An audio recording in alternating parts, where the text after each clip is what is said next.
Hey there guys, welcome back to another video, and today I'll be showing you how to use TikTok in-app games via DM feature. To use the TikTok's in-app gaming feature via direct messages, you can either launch the official DM games menu or activate the hidden interactive emoji game directly inside a chat window.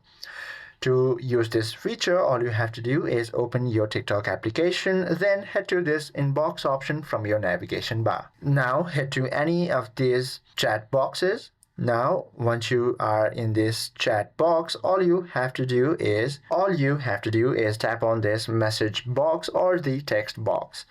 Then head to this emojis option, then select any of the emojis that you want to share. Now all you have to do is tap on this paper plane button to share this emoji. Once you do so, go ahead and tap on this emoji once. Now once you tap on this specific emoji, you should be able to access this games menu.